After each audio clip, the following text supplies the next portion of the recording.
E aí, tudo bem? Eu sou Alan, sou jornalista e esse é o canal do Ingresso na Arte. No vídeo de hoje os assuntos são cinema e música.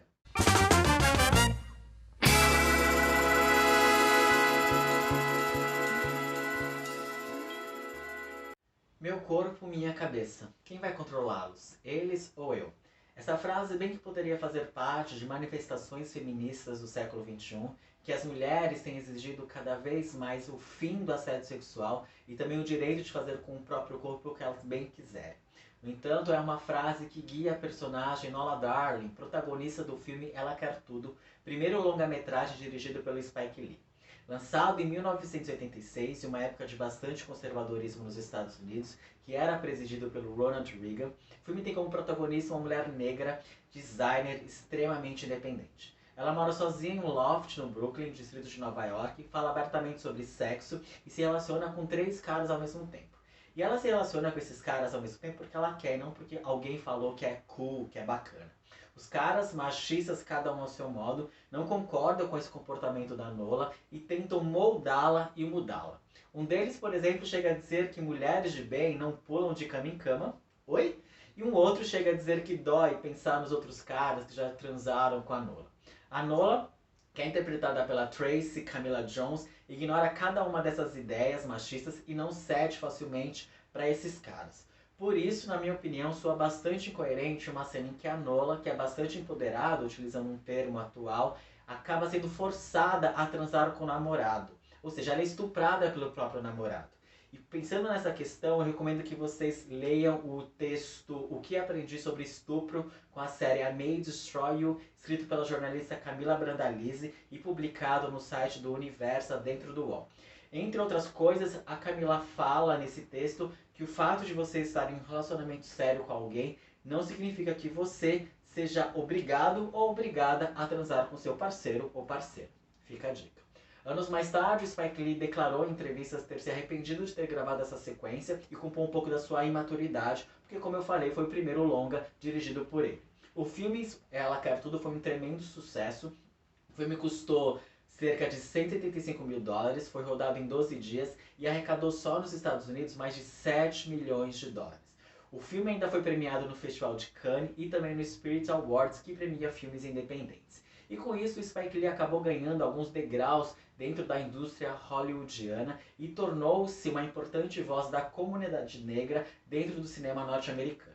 3 anos depois de Ela Quer Tudo, ele lançou o filme Faça a Coisa Certa, em que tem uma cena na qual o personagem Rager Rahim é assassinado, da mesma forma em que George Floyd e Eric Garner são assassinados nos Estados Unidos, ou seja, depois de uma ação policial por sufocamento. E mais recentemente, utilizando cenas de Faça a Coisa Certa e também de cenas reais desses assassinatos do George Floyd e do Eric Garner, o Spike Lee lançou um curta de cerca de 1 minuto mais ou menos, intitulado Três Brothers. Recentemente também ele lançou um filme no Netflix chamado Destacamento Blood, que eu não assisti ainda, que fala, claro, novamente sobre as questões da comunidade negra. E também no Netflix é possível assistir a série Ela Quer Tudo, que é baseada justamente no primeiro longa-metragem do Spike Lee. E detalhe, que é uma coisa que acho que todo mundo que conhece o Spike Lee deve saber. Ela Quer Tudo é rodado no Brooklyn, que vem a ser, né, um dos principais cenários dos projetos do Spike Lee. E também no Brooklyn foi rodado um clipe icônico do Public Enemy. Eu estou falando do Fight the Power, que é dirigido por Spike Lee, que eu recomendo que vocês vejam, ouçam, vejam.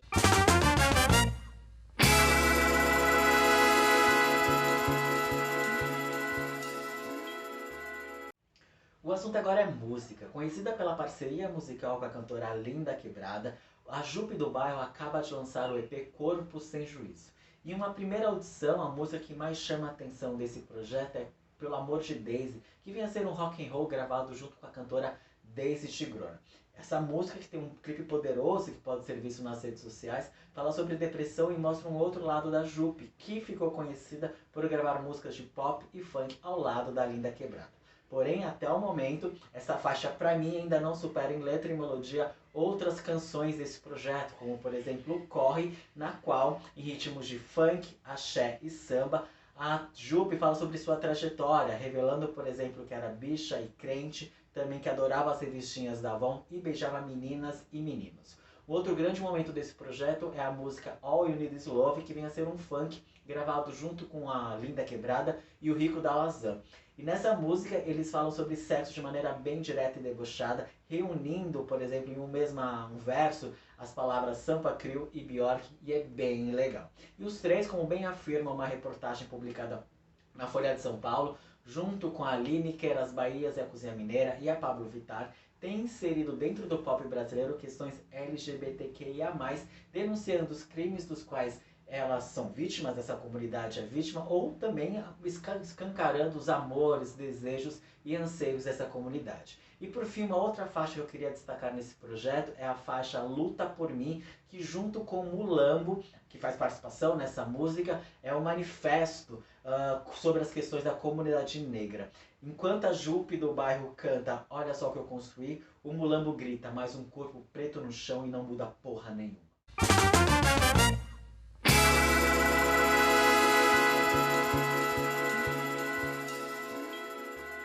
E para finalizar o vídeo de hoje, eu vou falar sobre o Caetano Veloso, que depois de muitos pedidos de fãs, também de vários vídeos gravados pela sua mulher Paula Lavigne e também de várias aparições em lives de artistas como Tereza Cristina, finalmente vai fazer uma live para chamar de sua.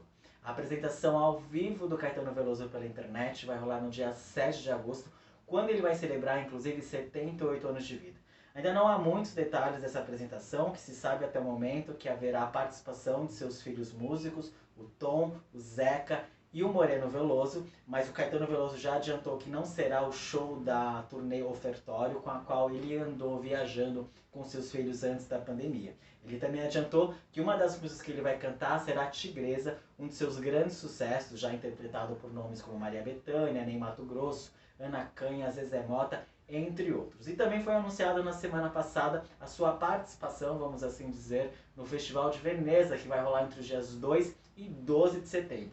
Caetano Veloso se fará presente neste festival por meio do documentário Narciso em Chamas, dirigido por Renato Terra e também Ricardo Calil. Os dois, inclusive, assinam um documentário super bacana chamado Uma Noite em 67. E neste filme, os dois diretores recolhem depoimentos do Caetano Veloso a respeito de sua prisão durante a ditadura militar.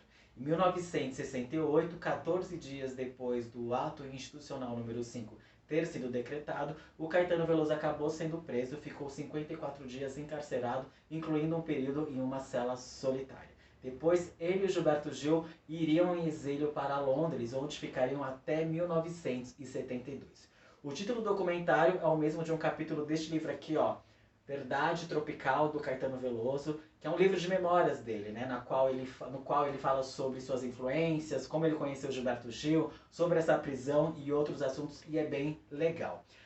E eu não sei se o Caetano Veloso vai celebrar essa efeméride, mas 2020 marca os 20 anos de lançamento de Noites do Norte, para mim um dos discos mais bacanas do Caetano Veloso. Aliás, as 4 faixas que abrem esse disco são incríveis. A primeira é Zera Reza, na qual o Caetano Veloso fala sobre o poder do carnaval, que mesmo que por poucos dias, permite que qualquer pessoa, principalmente aquelas pessoas de classes mais pobres, mais periféricas, brilhem na avenida, independentemente da religião que segue. A segunda faixa desse disco é Noites do Norte, que dá título ao disco, que é um texto musicado do abolicionista Joaquim Nabuco. Depois ele grava a música 13 de Maio, na qual ele relembra festividades de Santo Amaro, sua terra natal, especificamente ali das festas da abolição da escravatura, né, dia 13 de maio. E por fim ele grava um dos clássicos de Jorge Benjor, a música Zumbi, que para mim é uma das melhores performances do Caetano Veloso. Nessa gravação, na versão do Caetano,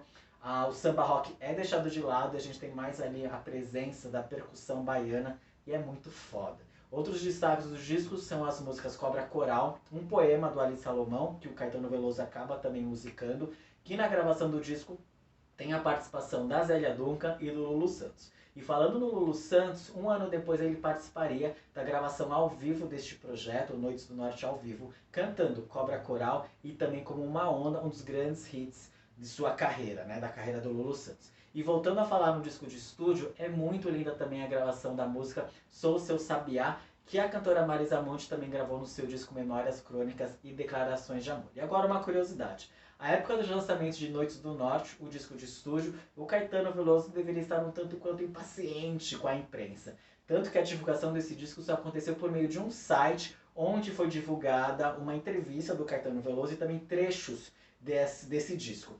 E a esse site, o Caetano Veloso teria dito o seguinte: faz algum tempo que me sinto um pouco mal quando vejo nos jornais os lançamentos de discos, livros, peças de teatro, filmes.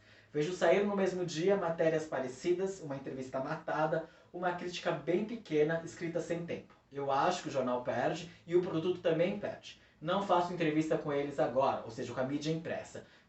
A mídia, essa entrevista, por exemplo, agora pode ser lida na internet por todo mundo. Quem tiver acesso à internet verá. Então tá, né? Bom, eu fico por aqui, lembrando que no Instagram do Ingresso na Arte, @Ingresso na Arte, diariamente eu posto notícias do universo cultural. Então, se você ainda não segue o Instagram do Ingresso na Arte, entra lá, começa a seguir e também me diga o que você tem achado do Instagram, tá bom? E vou encerrar o vídeo de hoje ao som de Zera Reza, do Caetano Veloso, gravada no disco Noites do Norte. Ouve um pouquinho.